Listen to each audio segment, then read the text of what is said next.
Saudara-saudara, akhir-akhir ini viral tentang persoalan sesajen yang merupakan salah satu tradisi masyarakat Nusantara. Sebenarnya bagaimana hukum sesajen? Sesajen itu secara bahasa, ini saya lihat di Wikipedia. Sesajen dalam upacara tradisi.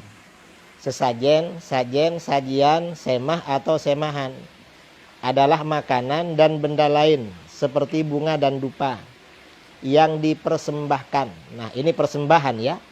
Dalam upacara keagamaan yang dilakukan secara simbolis dengan tujuan berkomunikasi dengan kekuatan gaib.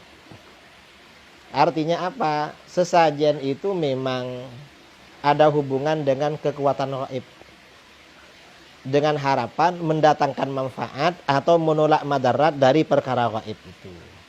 Dan tentu sesajen itu bukan kepada Allah, tetapi perkara gaib selain Allah. Dan ini hukumnya bagaimana?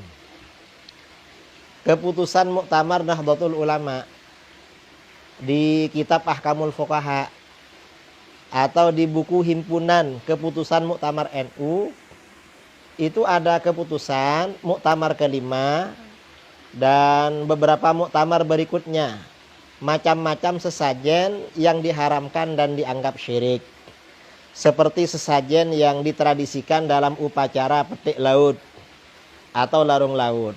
Oleh para ulama dikatakan syirik. Juga itu untuk masyarakat nelayan ya. Yang petik laut, larung laut. Kalau yang masyarakat daratan ada sedekah bumi atau sedekah kampung. Itu sesajen yang dipersembahkan untuk jin penjaga kampung atau penjaga bumi. Keputusan Muktamar NU dulu juga mengatakan haram dan syirik. Dan sesajen-sesajen yang lain ya rata-rata seperti itu. Nah itu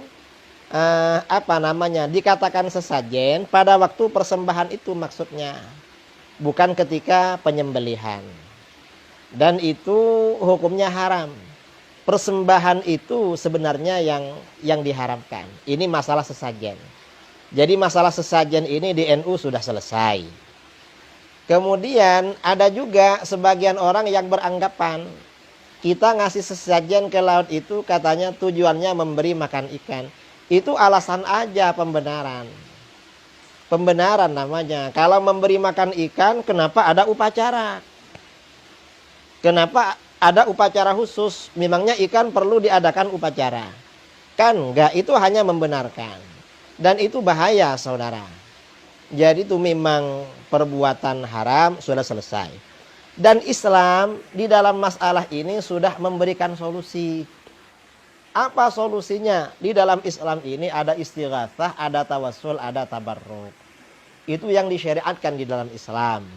Dan di dalam Al-Quran ini yang disebut dengan wasilah untuk mempercepat datangnya manfaat atau mempercepat terhindarnya madarat, dianjurkan wasilah, diperintahkan.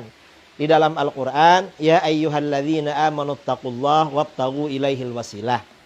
Hai orang-orang yang beriman, takutlah kalian kepada Allah dan carilah wasilah menuju Allah. Wasilah itu artinya apa? Kata Imam Ibnu Katsir dalam tafsirnya, wal wasilah hiyallati yutawassalu biha ila tahsiril maksud. Wasilah adalah sesuatu yang mengantarkan kita menghasilkan apa yang menjadi tujuan kita. Itu wasilah. Wasilah itu macam-macam. Bertawassul dengan Asmaul Husna, minta doa kepada orang soleh, kemudian memperbanyak amal soleh seperti bersedekah, bukan sesajen.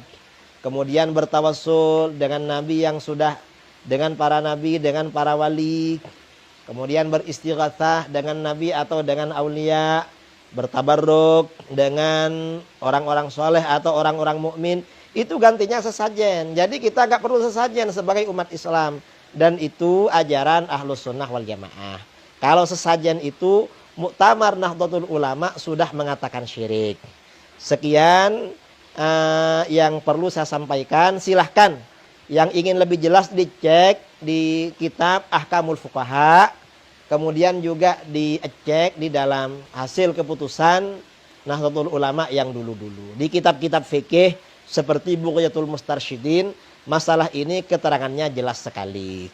Jadi hukum ini jangan dibikin remang-remang.